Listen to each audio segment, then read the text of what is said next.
Oh, man. I got a text from you. You got a text from me? Yeah, it says that, wow, we're actually really cool, and I'm actually going to quit.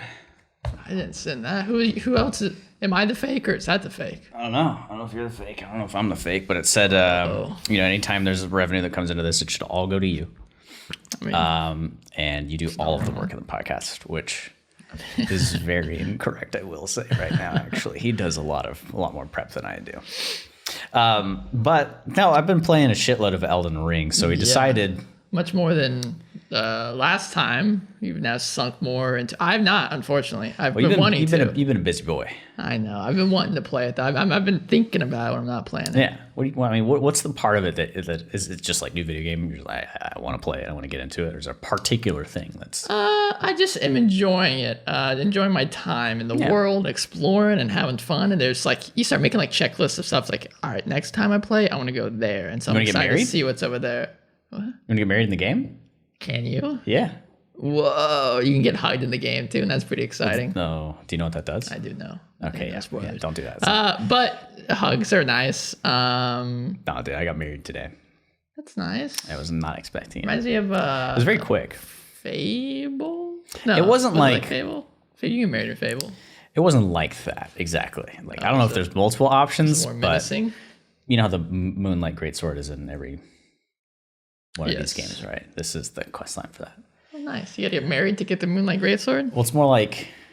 No, I can't spoil it too much. Interesting. Because it's one of those quest lines that's like, you might not finish it because it's a little convoluted. It was fun. It was a good time, man. Interesting. I don't know. It's like it was a lot of fun.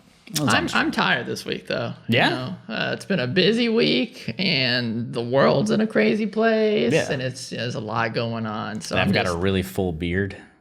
Yeah, you got the gamer beard going. I haven't shaved in a while. It's the first time I've ever actually. He's clean shaven, super fancy. I am, because you know, at least in class and stuff, we're still masked up, and man, it starts chafing on me if I'm wearing a mask with my beard going. I haven't had to, so no.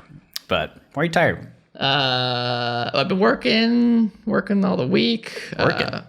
Class work. School, it's still working, especially grad school. I'll be doing like a TED Talk length presentation next week in class. That'll be exciting. Watch this? No, it's not actually a TED Talk, but it will be like a TED Talk length and like full on like presentation that I'm like preparing for. Upload it as a podcast episode. I don't know if it'll be recorded. It'd be cool though. It's about addiction in the homeless population, so I don't know who would be interested in watching that from our side. But I read 2 full books on it, and luckily, the nice thing about books, by the way, guys, any people in grad school where you gotta write an essay, do a presentation, they always say you need like 10 resources, 10 works cited stuff. If you read a book, 9 times out of 10, they'll do those resources for you. So if you read a nonfiction book, they'll be citing stuff along the way. I'll just be citing stuff and then to go find that source and then cite from that source. So it saved me a lot of trouble. I basically had to read 2 sources, and I stole from those 2 sources. Man, that shit, school, and specifically sourcing and writing, it's rough for me. I understand why you got to do it. Oh yeah, for sure. But my God, it's only in academia though. Yes. Really. Yeah. That you have to do that. Otherwise, it's just even more so for like counseling, I have to, whenever I make a treatment plan for somebody, I have to then justify the treatment goals that I've created by citing sources that say what I'm treating or why I'm treating them the way I'm treating them is empirically positive. Like it's been proven that this will work. And so I have to go find resources whenever I know already. And the problem is my theory already is a not so research theory. And so it can be tough to find that stuff. And it's very painful. Do people not? I feel like saying not so research theory. People are like, well, how are you backing up your... Well, it's research, but it's not like CBT, cognitive behavioral therapy. It's very heavily researched, and they like in the stats and stuff. For finishing the acronym for us. Person centered, which is what I am, is more hands off, and so it's harder to get quantitative data for that. Okay. And so that's the difficulty. And so if I'm looking I want to treat a patient or client that's dealing with addiction, that's a little harder for me to find straight up evidence that I can point to than with CBT, because person centered, like technically, I don't want to get into the weeds for counseling, but basically, person centered believes in core tenets, and if those core tenets are met, I can help any client. So it's a little hard to point to specific stuff, you know. Well, you got me interested because like addiction in homeless people, particularly because I feel like they don't have a lot of choice some of the time. Well, I guess it depends on what sort of thing they're addicted to. Are they specifically drugs? Yes, yeah, okay. That's all drugs. That's different thing. Yeah. I was gonna say like if I do need to look at process addictions, which is like gambling and stuff like that, and that'll also lead to homelessness. So I stare at my computer. I mean, yeah, Genshin Impact and shit. There's a streamer. Oh my god. There's a streamer. I don't remember his name, but he almost went entirely homeless because he was scaling so much stuff on like Genshin Impact. It's real. Like it's Tectone. Very that's real. who it is. He's a really cool dude. Sad story, but cool guy. And also, I don't know, that reminds me. Oh, yeah, I just rated somebody on Twitch. Horatius, he's a ENV tuber, like dwarf dude. He's got 3 miles, really cool. And he's all not into, but his job is literally like what you're doing, counseling and mental health stuff. So nice. It's like, probably connect with him because he world. does some D&D stuff. But it's hard to tell like what's real and what's not. Okay. You know? Like these things that I'm feeling true is this thing that's happening in like my video game. Like, what is it actually going on, man? You know, in D&D, you got dice. You do have dice, yeah. Before that, he's Ryan. Oh, he's Braxton. We're gonna talk about fudging dice rolls, kind of like going straight into the thing you're saying. I mean, I feel like we waffled for a little bit, so I kind of wanted to do a lot of waffling. Just get in there because I'm genuinely interested in that shit. Because I don't talk to you about that kind of stuff all that often, but I feel like it's a tough topic because in the way that it is a double-edged sword, everybody's rolling dice. Yep. The DM's rolls most often are hidden. More often and the players' rolls are more often on the table for everybody to see. You know, there are some in-game aspects where rolls can be hidden on behalf of the player for like passive checks and whatnot that the DM can do, and that can be really fun. It's like a video game; you don't get to see what roll you get, and it does it for you. Passive perception kind of stuff. Perception kind of stuff. Yeah. So I'll admit, you know, way back when we first started, we're playing digitally. Like if there's like a very simple door we're trying to open, and I roll my dice, and you know Ryan's like, okay, what did your little Hexblade Warlock roll? Like, let's just expedite this. The door's open. Here's my roll. And I'm like, still, even then, it's like kind of guessing what your DC for whatever thing is going to be. But I'm guilty of it. Well, you mentioned VTT because most VTTs is also open roll for everybody usually. I think DMs can turn it off. But yeah, so I think some people like VTTs for that purpose. So as you know, I guess we haven't defined it. Fudging is if you are changing the DM more often than not. I guess if it's a player doing it, people just call it cheating, I guess. Yeah. But if a DM is ignoring the roll of the dice. Yeah. So let's say I roll a 10 plus whatever the monster's thing is, 16. Let's say it's got so plus 6. So I get a 16 and I see that. And I know the player's AC is 17. So I think, okay, this could be more interesting if I just change the number on the fly. That's called fudging. That's ignoring what the numbers are in front of you and making your own point to it. Your smile is telling me that there's been some times that you've probably done this, huh? I have not. So I don't know what to believe, man. Well, see that this is a good point that Braxton's bringing up here is that the whole problem with fudging, the cat's being cute over here. The whole problem with fudging is it can ruin the trust between DMs and players. And then you start having that questioning process. You're like, are we surviving this fight because the dice are in our favor today? Yeah. Or is there something going on behind the scenes? Yeah. So I know for a fact there are times when you expedite the end of things, not with dice rolls, but like, hey, this dude's the last one alive. Ryan says, I'm just going to make the next hit that kills him. He's it, or he runs away. That sort of stuff. So that's I wanted to similar ask vein. you. I wrote that on here too. Adjusting the HP for stuff. Would you consider that fudging? Before we get into the more details. I think we've discussed this in combat and difficulty in our episodes that we've done before. If you realize early on into a fight, you that are listening on the podcast, my cat is really trying to hunker down right now. During a fight, you start it, and say your paladin comes up and whacks the ever-living hell out of like the big bad in one of your fights, and it's the first turn. And you're like, okay, if I leave things as is right now, the fight's gonna be done in like 2 seconds. So I feel like there's a grace period there, but like getting near the end of it. Would you, as a player, feel bad about that? Like, let's say, I guess, maybe a better example is you know the monster manual in and out. So this would bring in some metagaming stuff, but forget the metagaming stuff, whatever. If you play D&D enough, you learn the basic health numbers of stuff. Yeah. And you're fighting a goblin, and this might be a bad example because they got low health anyway, but you're fighting a goblin, and you've dealt X amount of damage on your first turn or something, and the goblin is not dead, would you feel like you're being screwed over, or is it because, hey, it's D&D? I would probably assume it's homebrew. I wouldn't have thought you did it like in the middle of the game. Right. So I feel that's fine. Like adjusting things, that's totally okay. But would you adjust the goblin's health in the middle of the fight, like after it's been going for a while?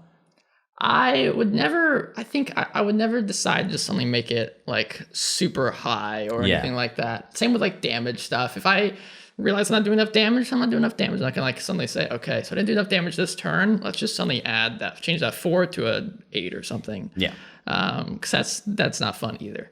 I think the most that I would do is make it so if I notice that the energy levels of the table has dropped, we've been doing a fight for a long time, it's not as interesting anymore, and that's a different story. Like, okay, we got to start wrapping up, or maybe we've been going on for too long already. Like we're in no minute 10 o'clock, it's 11:30, people got stuff to do, we can just wrap it up kind of thing. I think to me that feels better than just because I think and I was thinking about this for a while, and I think the reason why I view them differently is because on one end, if I'm fudging a roll for attacks or for other stuff behind the scenes, that's negating your choice, the players. That's harming your game. Mm-hmm. While on the other side, if I'm just changing small health numbers or something like that, then that's DM-centric stuff, because I can already do that before the game. Yeah. So to me, it doesn't feel too different. Yeah, I think you said it really well. As the point I was going to make is not to like make the player's actions feel disingenuous or like entirely negated by what the DM is doing. Yes. Like I'm a player, I want to have some sort of efficiency or effect on the battlefield. And it's like every time I hit the boss, Ryan's like, man, Braxton's character's doing so much damage. I'm just going to, like every time he hits, I'm going to buff up the health a little bit. Cause like that's not a lot. So it's almost like I'm not doing anything. I don't know. Theoretically, unless I'm counting things. But I feel like as long as you're not changing numbers to negatively impact you guys, directly counter people, I'd say. But this is still kind of skirting fudging rolls. Yeah. Like this isn't exactly like right around there. I feel like, is there a situation in like a full total honesty? Have you fudged a roll? I'm sure I have. Okay. I'm sure I have. Okay. But I think, and we can start getting into this. It's fine. I think the thing about fudging rolls is it needs to be thought about why you're doing it. And if you come with the answer of I'm doing it because I want to have more fun, or I want to see my creature do the thing that it hasn't gotten to do yet, I think that's a problem. Yeah. But I think if you go with the mindset of this group's not having as much fun right now, let's see if we can make it a little more interesting, a little more fun. And would you say that perspective, or at least fudging rolls, maybe before we get into like the crazy fudging, but like for combat stuff like that, small stuff where it's not harming you directly, maybe make it a little more interesting, but you can notice it. So you can notice it for whatever reason. I don't know how you notice it, but you can tell. Would you say that already is breaking the trust between you and the DM? Reword that one more time. So like, for example, let's say the DM has changed a role to make it more exciting for you guys, but then there's a time later where something happens that like you guys are all getting destroyed, or the opposite, you're all just flying through it. Would you didn't get that thought in your back of your mind, like, are they fudged? Like, has the trust been broken to the as long as I don't problem? It's so bad to say it this way. As long as I don't know and it's hidden, I think it's fine. But there are times where it feels obvious. Like I've gone down a bit more as our home game has progressed into the late stages. It took a while for you to go down. It took a long while, and there have been some back-to-back things of me getting petrified and enemies not targeting me like outright, and that's you deciding to do certain things. And there's often justifications, like they're not out to kill, they're out to neutralize you guys. They're after a different person in the party, that kind of thing. Yeah. But there have been times where I feel like that could have been worse, and you definitely could have. But you're probably like, I don't want to hit you, or like I feel like you've said an AC number. I'm like, it's just below mine. I'm like, I don't know. But as long as there's still the guise of like me not being able to see it, I trust you to not let me know you're doing it and just still make it feel like this thing that's going on in Epic's. It's like, I know Santa's not real, but it's still fun to be like, you're getting Christmas gifts. It's like, Santa gave it to you. It's like, it's fun. So do you think you would prefer a game with 100% zero fudging ever? And for a fact that it'll never happen. It'll never happen? Yeah. I think I would try to get less attached to characters because in a narrative-based game, I feel it is generally done a bit more fudging numbers and dice and whatnot because, say, all the characters hanging around, and it doesn't feel like it's the right time. The goddess of fate comes in your head or whatever and says, this isn't your time. The dice number roll changes or you get a plus or something. Or you're in a certain scenario where player 1 is about to get killed by an NPC and they look like they're about to bawl or cry because their character's about to die. Do that. Like in that moment, are you going to decide to change, not the death save, I guess, but like whatever role that the NPC is doing? Would you just, regardless, make it a success for the player? I think it's a tough call. I mean, it is. Yeah, it is. Because like you said, if I do decide, even though let's say the NPC hates this character and would obviously kill them here now, and then I for some reason attack someone else, I feel like in that instance, or the AC misses or whatever, who knows. Well, let's say maybe it's it can't be the finger of death because that just will do it. Yeah. I don't know. For some reason, you can tell that I've fudged whenever this player might have died. Yeah. I think that can be both positive and negative, depending on the person, the situation, and the game. Honestly, as long as you pull it off, I don't think it's... Like, nobody knows. Because I think if nobody knows. It depends on you having the trust already. And then it's a scary balance. Because you're abusing that trust in theory with your players, but it's like that better left unsaid, sort of like they know it probably happened, but nobody mentions it, so it's not. So I think the problem that we can start getting into is we all play D&D and tabletop games because we like the way these stories are created. Sorry, cat was tickling my knee.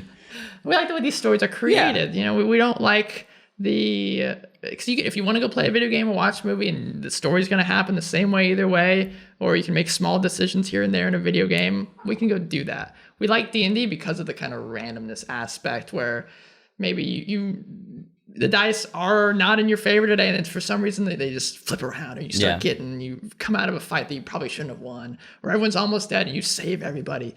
That's exciting. It is. And people I think if that trust has already been broken, then there's a possibility where the player's like, are they doing that for me? And maybe it won't matter, right? Maybe they're like, I don't care if they're doing it for me. It feels great. Yeah. But there might be that one player that's like, it feels like I'm not doing this. It feels like I haven't earned this. Mm-hmm. And then on the other hand, you got the DM who says why is it their choice? Why do you get to decide? Sure, you're God of the game, but are you the God of the story? You get to pick how this is going to play out. I don't think they should. I prefer games... I feel like there's a lot of games where, say not D&D, all the Powered by the Apocalypse stuff goes without rules. It's just like, we want that to happen. It's collaborative storytelling. Rules light. When you're in D&D, like this is one of the most RNG based things. It's not a ton of dice, but most things you roll for and it gets decided based off of that. Mm-hmm. In our games, it's often specifically for persuasion and whatnot. It's like, what you said, did it feel like it's going to make that character believe in what you say, and that raises or lowers the AC? So there's like preemptive fudging, if you think about it, in some of these games. Yeah. But altering it after the fact in an obvious way doesn't feel too great to me. I wouldn't want to know, like I've mentioned several times before, but maybe this is a session 0 thing that you just flat out say like, hey, are you guys okay with me occasionally fudging numbers? Not telling you and doing it in a way you wouldn't notice, but to make the story more fun. Whether that hurts or harms you guys, I don't know, but that's up to my discretion. Like I think that's something that people should add to their session 0s. I think that's very good. There was if you guys ever heard of WebDM, they're great content creators. But Jim, the guy that's running it now, he made a video like a month or 2 ago talking about this topic. He told a story talking about that this happened in session 0. The DM that was DMing for him and his group told him that they were probably going to fudge occasionally, or for the story purposes. And he was the only one that was against it. All the other players were like, I don't really care either way. He was the only one that said no because of what I was saying earlier about how if he'd always have that kind of in the back of his mind, like, did we do that, or was there something? Like he said, I think this example was, if I saw the DM take like just a few seconds longer to respond, she just would instinctively just think, okay, is there something going on, or are we doing this right now? So even asking it can put the doubt into it. Yeah, exactly. And I think having that talk is good, because then you could have a player say, no, I'd rather just have our dice rolls be our dice rolls. And then sure, you can stick to that.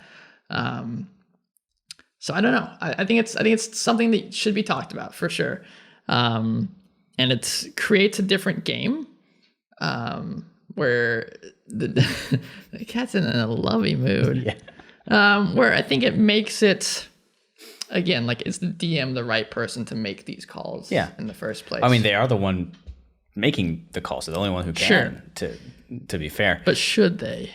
So, I mean, you brought up an interesting point, though. It's kind of like Pandora's box, because if you ask about fudging rolls, then you might have those players like WebDM who start thinking about like every single roll. And that's definitely not fun. Mm-hmm.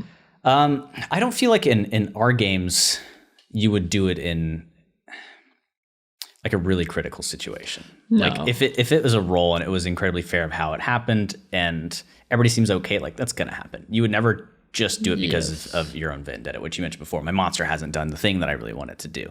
And that peers into like your own psyche and tempering your expectations as a DM. They're not going to uncover everything. This isn't a video game. They don't get to save scum and go back. It's about the table. But I feel like players fudging rolls already is like way more taboo. But why is that? Well, I think I don't know. I think because it's a tough question, because it's okay-ish for the DM to do it in some games. In some games, some instances. But you look at D&D and it's a game where you take dice and you roll them. And if you're not listening to the dice, then what's the point? Yeah, we've agreed upon these set of rules. We should stick to these set of rules, kind of thing. So in a game where it's been agreed upon, like, okay, DM, like if it's for the story and we trust you, we've been in your games for a few years, you make the right decision. And a player goes, well, if that's the case, can I like fudge mine on occasion? Like, if you don't see my roll and I pick it up quick enough, can I fudge my roll? Why does that feel so much more wrong? Is it because we're only controlling one thing? I guess so, because then that's called cheating. That's what everyone says. Isn't it cheating for the DM? Exactly. Yeah, I don't know. I think that's the problem. So we like the authenticity of knowing that the game we're playing is happening, that we're all agreeing to these set of rules. The DM is agreeing. We might not see what he's doing back there, what she's doing back there, but we're on the same page, that we're all playing this game together and telling a collaborative story together. Just if the dice aren't against us today, they're against us today. I think the DM is the world. The NPCs plays a lot of roles, and that's for everybody. When a single player does it, it's purely for themselves. Like maybe they're saving somebody else, or maybe it's to help another player or give them advantage or assist. But more often than not, it's an attack that they wanted to hit or something else that's only affecting them. So, like maybe in that part, it feels a bit more selfish because it's the players as a single group versus the DM as a single person. So two entities, but only a fourth of the players is fudging the rolls. It kind of seems a little unfair. Yeah, I think also because being a DM inherently brings in, obviously D&D already brings in improv. Yeah. Being a good DM, you have to be very versatile. You got to be ready to adapt and change things. Like, for example, I wouldn't consider this fudging, but I've definitely done this before. Whenever I had a player that was basically under the hold person spell, or they're petrified, they couldn't do anything at all. And they could not save for the life of them. And the save was supposed to happen differently, but I could see they were not having fun. And so I changed the way on the fly how the save was supposed to happen. It was supposed to happen like once, and then someone had to come like shake them out of it or something. And I saw they weren't having fun, and so I had someone did something that triggered something else, and I was like, okay, because of that, now every turn they'll start saving. Yeah. They were not having a fun time. This at least gave them a chance, and eventually they broke out of it. I think they ended up getting the final kill in the fight. Yeah, they did. So it helped out, and they had fun. Yeah. And I think because the DM is supposed to be cognizant of everyone at the table and supposed to then be versatile and respond, that if, like I said, if you're fudging rolls for yourself, your own self-serving ways, your own dark ways, then that's when it's a problem. But if it's for the group, I guess that's when it gets a little better, but still can hurt the trust. Yeah. And in this particular case, it was an affliction that affected like the mind or something, and shaking this person probably wouldn't have woken them up. Yeah. And it put more power in the hands of the players, because our other player, Nikki, was like, can I do anything to try to help? And you're like, there's my in. I'm going to try to set this up and do the rules light side of D&D and fix things in that manner. For me in particular, I don't roll physical dice all that often. And usually I'm on my iPad and I roll on Roll20. And I realize whenever I have it like this, when I'm writing my notes and I've got my keypad up, for those that can't see, it's basically like a laptop format now. I take the iPad off and I lay it flat on the table so people can see the rolls, because I'm seeing all of the rolls, and I feel like if I don't have it flat for everybody to see, I'm going to get tempted to do something at some point. So it's more for myself, honestly. The type of players I feel are predisposed to want to fudge rolls are people who min-max. And I do that sometimes. And this is 100% guarantee. It's not going to always happen this way. But a reason a player would want to do it, again, is to get that cool thing off. It's that exact feeling of, I want my monster to do that. You want to feel like the hero. Yeah. Do something cool. Which is why I really love hero points in Pathfinder. Yes, hero points are, it's basically the same idea as inspiration in a way, but inspiration doesn't really get passed that much in D&D, at least in my game. Well, it's strange for Pathfinder. It's definitely more, it's a game. It's more of a game than D&D is. D&D is more collaborative storytelling than Pathfinder, I'd say. So it's an hour into the session, which is a really weird rule, or like halfway through the session, there's a hero point that comes out. If the players... You start with one too, You start with one, and maybe you get an extra if your DM says you do a good enough recap. And every person has one. So there's a floating one for people to have. Every person has one, and then a new one comes in and like halfway point through the session. And the really interesting thing is it's not just like a guaranteed hit, but it's like, okay, that really sucked. It's the lucky feat. So I feel like it deters fudging, because people have the power. It's like, well, I used my hero point before, so this roll feels just like I accept my shitty roll because I used my one get out of jail free card. Like, is this the one I want to use it on? I kind of like. It's tough in D&D because inspiration's like, yeah, you did great. I'm going to give you a free dice fix and a free dice fudging. That's fine. Let's go ahead for it. But I feel like that's a good way to prevent it. I don't know. I think so. I think it makes it feel a little better, like you're saying. It doesn't hurt. It changes it from an entirely RNG-based game to I can control it sometimes.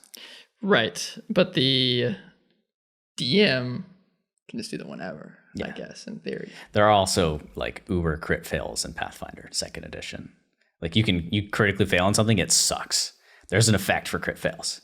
So that's when those are used for. It's like, I crit failed on the mind control spell. Like, what is going to happen? I basically get full control over you, versus saving it, rolling again. You do a regular fail, not a crit one, and it's just like, hold person, you're held for a little bit. So D&D doesn't have that. There's like one tier of failing, and oftentimes a crit fail can have flavor. I don't know. So it's more risky. Yeah. We haven't had an episode on like crit fails or anything, but because like some people sticks in with some of our preaching about flavoring stuff. Because some people like punishing a player for a crit fail and having something bad happen, but players generally don't like that. Yeah, I think more often than not, I've seen on Reddit like they drop their weapon, something like that. I like do some small flavor stuff, like get stuck in mud and you pull it out, but it doesn't harm the next turn or anything unless it's like really bad for some reason. But I don't know, you play things like the Baldur's Gate demo or the beta or whatever it is that's been going out. Early access, there you go. And they do have crit fails in there. It does a couple of negative impacts, and it makes you realize that like it is a game. It's based off of D&D, and as intended. I don't know what the wording in particular is, but it says something might happen. Like there's no concrete rule on it. Interesting. But then is again, it in Divinity too? Yeah, I think so. Huh. Not sure. I don't know either. It's been a while since I played it. Cat's sleeping. Cat is but sleeping. These sort of negative impacts can, allow people to roll the dice, and you see everybody else is looking at their numbers that they've rolled, and you're like, oh, okay, well, DM looks at me and I pick up my dice. 18. Yeah, no one saw. No one saw it. It's super easy to do. Drop it on the ground or something. Oh yeah, it was a 22. It's easy. Like, I feel like that's part of it. It's easy to do. And then I remember, I think it was the Adventure Zone. Travis in particular, I think fudged his rolls a good bit, a couple of times, and they're doing a show. To be fair, so I can understand his want to do that on occasion, and whatever your opinions on Travis are, given like recent events and whatnot, nothing too crazy, but he's an interesting person.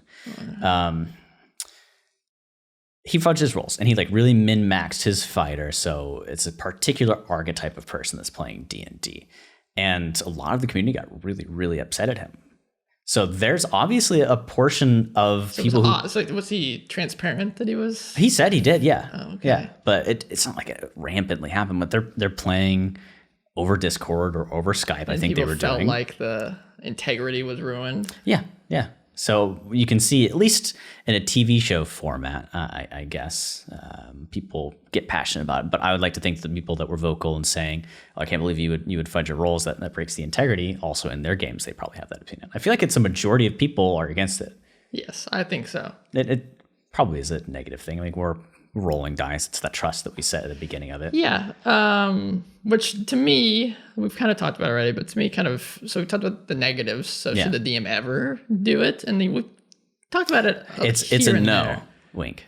Right. It depends maybe. I think if you see the players losing interest, lack of enjoyment, see the energy of the table kind of dropping, I think in those instances it's okay. Yeah. I think player specific it could be good too. Like if they're having a bad session or something's going on with them. It's a bad example, but like if a player just had their pet die or something, and maybe don't kill their pet that session or something. That happened, didn't it? No. Close. Yeah. To be fair, this player has a lot of rats and small animals who live for about a year. And then they work through that whenever your familiar died in game, and and then I remember they were getting like particularly hung up about it, and like wanting to help my character. They work through their emotions through, which is the beautiful thing of D&D. But I think things like that, because your players, ideally, if you've been DMing them for a while, you know your players pretty well, you know what's going on in their lives. So if you want to fudge a few rolls here and there to make their day or game or week a little bit better, I think that's fine too. Yeah. Again, I think it comes back to the why. Why are you fudging the roll? Why do you want to fudge the roll? If you do fudge the roll, I think always go back to the why. It's like we're Batman right now. Why am I doing this? Why don't I just kill them? Yeah, it's again getting very therapeutic. Counselors do this all the time as well. That if you say something in session as a counselor, always and my professors always make sure you then reflect, why did you say that? What brought that out of you? Was it to help the client? Was it to help them? Or was it something going on within your own life? Something, and that's a problem. Yeah. So here, same thing. If it's coming up, if you're doing this to make your game more exciting, your experience more fun, more self-serving reasons, then I think that's a problem. Yeah. And then finally, I would say probably time too. I mean, if you guys have to end at 5 p.m. because someone's got somewhere to be at 6 p.m., they got to drive half an hour. Oh my gosh, yeah. You can either take a break. We never stopped in the middle of combat, but you definitely could. Or if it's the combat doesn't matter anymore, just let it be done. You could also bring in. I found this cool system. You could bring in morale into your games. So it could be an extra thing for the DM to track, which might not be fun. But the creatures have also health, but also morale, and so they could also rout and run away.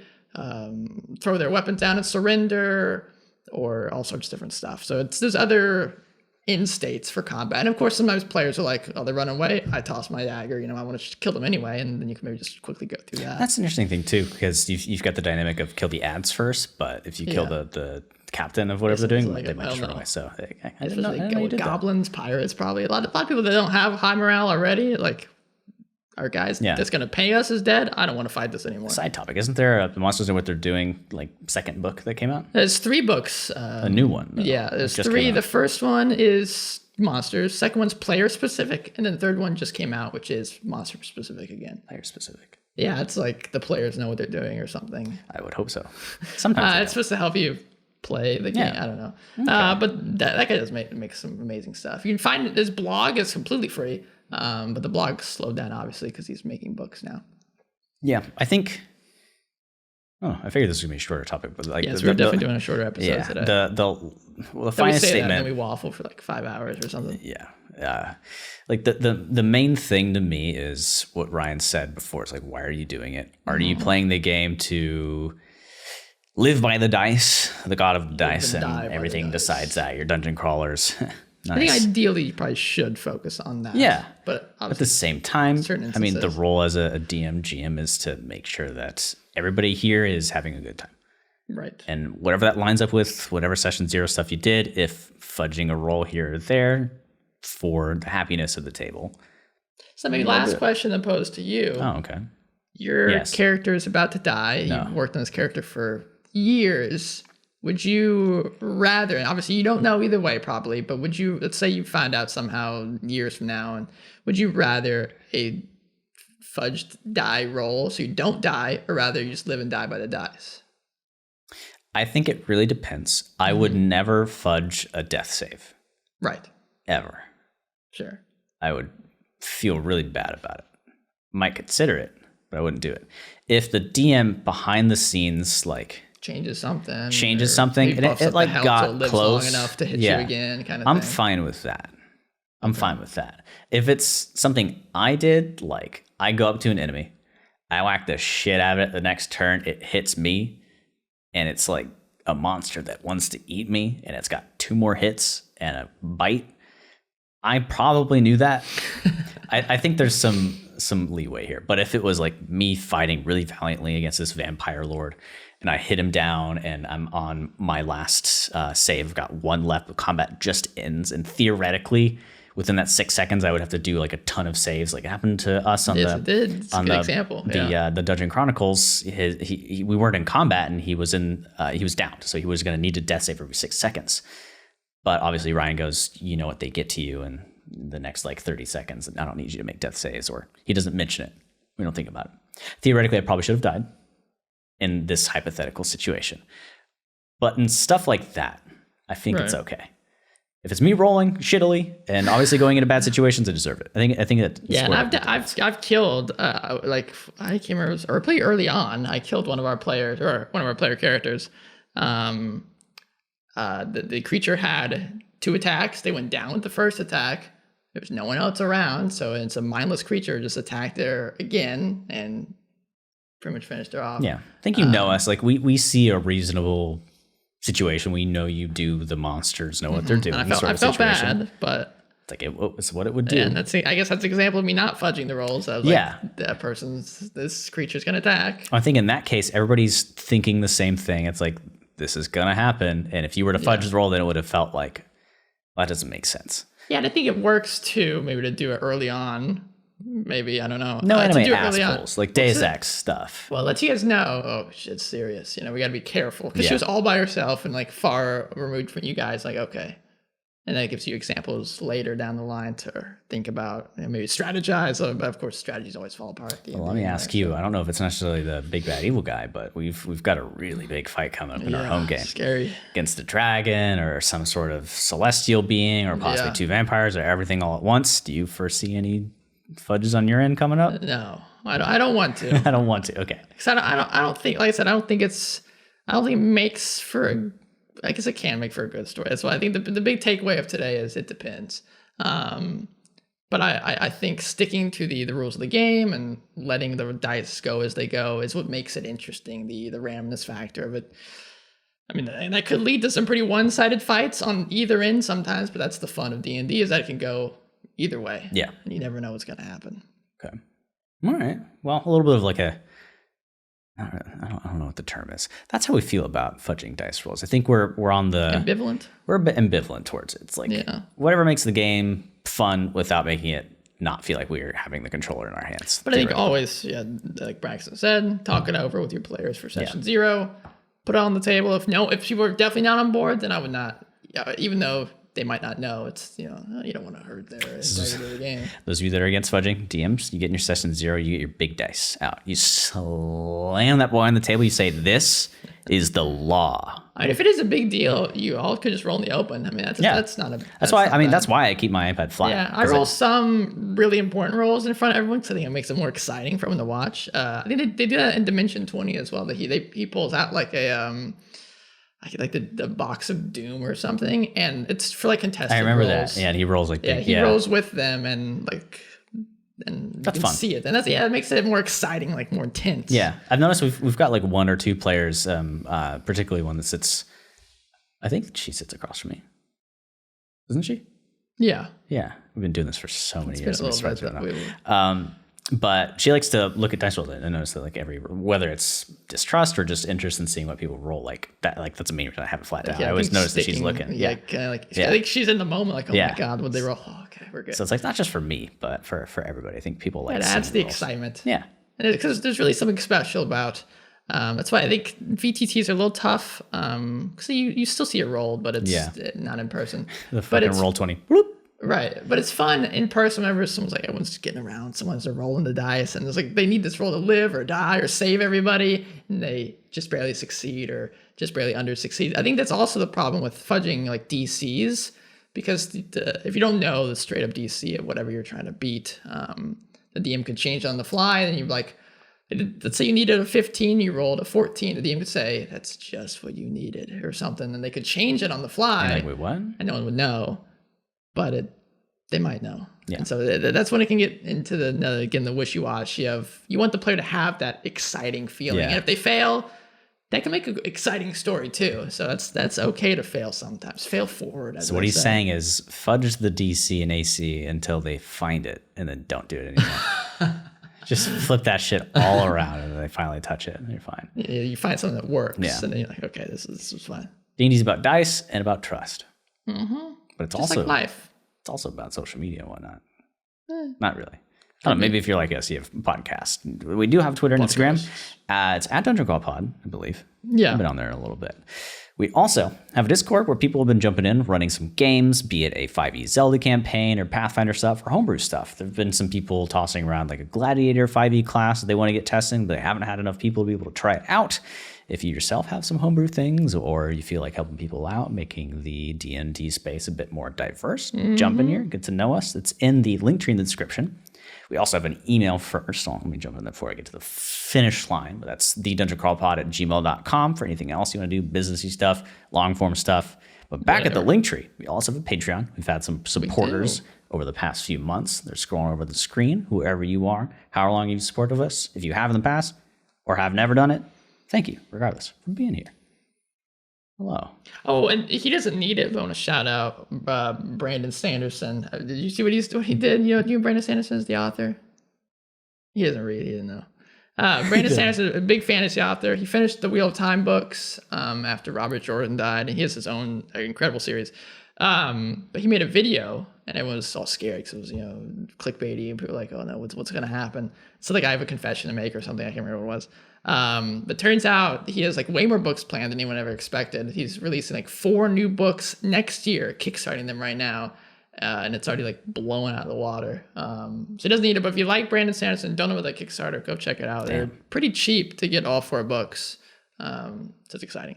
Shout out to 2 very similar looking men in the video game / writing industry. George R. R. Martin first. Oh. I finally know now, he wrote the world before the major event that leads into Elden Ring. So the shattering that destroys everything, he wrote the civilization while it was functioning, before everything was fucking crazy. He wrote all these characters, and then Miyazaki went, okay, now we're going to fuck them up and destroy them and turn them into Dark Souls shit. Sounds like Miyazaki. So that's really cool. Second of all, Gabe Newell just delivering Steam Decks to people. Steam Deck's exciting. I'm looking forward to it. Yeah, well, we'll see. I need to get stuff financially set up. So I think I have Q2s when I get mine, or when I get the opportunity to purchase it and get it shipped out. Q2 as well. Yeah, something like that. Which technically isn't Q2, like next month or something, 2 months. January, February. Yeah, should be after March is done. So we're getting there. It's exciting. All right. You guys know my spiel. I'll probably go back to it next week, but I just want to do the same thing. The whole craziness in Ukraine is still going on. They almost did a ceasefire, and then they allowed people to escape, to flee. 1 million people have now. I don't want to get too political here. Like, obviously, this is a fucking terrible thing that's going on right now. Yes. But why? What is the point in saying, okay, let's evacuate citizens, let's have a ceasefire, let them get out? Then what do you? You're just hitting empty buildings. What's the point in continuing the war? Just stop. Well, so the point, from my understanding, getting terrain. They don't want to attack civilians because it's a big war crime. Then if Putin is committing war crimes, which it probably already is, then there's more credence for other people to join and attack him. And then they have like, it's like, if you guys ever played Crusader Kings, it's probably a terrible example. If you ever played Crusader Kings, you have to have a reason to wage war on somebody. Yeah. So then someone would have that. That's why he's attacking Ukraine and not like someone else. So there's a lot of reasons why he's attacking Ukraine. But since Ukraine's not a part of NATO or part of any organization, there's no one to, in theory, like have to join to protect them, kind of thing. Yeah. So I think that would cause that. Second of all, I think it's also because his whole shtick is saying he's going to Ukraine to liberate the people. And he also said that they were basically being threatened by Ukraine. Yes, which they are a threat. Not. No. The disinformation campaign that's going on in Russia too it's. Yeah, I wonder what it's really like in there. great. If it's really just like a. They've shut down all the independent news organizations. That's never a good sign. And they've limited Facebook. They limited a lot of stuff, so they're keeping it as under wraps as possible. Obviously, there are some protests and things going on, but man, it's so in lieu of what I normally say here. Then if you have the funds, as small as it can be, I'll put some links down below for you to go check out. Yeah. I'm gonna try to do a different link than last time. And then there's a streamer I know. Name is Zepla. She does Final Fantasy stuff. She lived in Ukraine when all this happened, and she made her own like list of stuff. So I'll try to post that down below. The thing I really adore about people that are in Ukraine right now, and I want to say this is all of them, but they're like, fuck yeah, we're gonna fight for this. Oh yeah, like, yeah. I would be pissing my pants at like holy shit, but they're like, no, we're fighting for like. Yeah, well, in some ways they've been preparing for this since 2014, since last time he invaded. And last time their military was not as strong, and so they got attacked much more easily. And now they're like, we've been preparing this for a while now. Bring it on. A lot of scary stuff, man. Doing our part to give you guys a little bit of information at the end of it, whether you hate politics or not. It's important. Yeah, I know a lot of people use D&D as an escape, but I also think, as we've talked about before, D&D can be a great tool to work through things and experience like almost like group therapy in a way to work through stuff. Yeah. I've seen it happen a bunch in our home game. Yeah. So that's why we talk about a little bit here, but I know people use this as escape, so we don't get too in depth. Yeah. But regardless, he's Ryan. He's Braxton. This is the Dungeon Crawl and my cat, who's very much asleep on the table right now. Please check out our YouTube, the Dungeon Crawl podcast or whatever it is. We'll see you guys next week. See you guys for next a week. Great episode. Thanks for hanging with us as we are sleepy boys. It's a fun chat. Yeah, tired. Take care.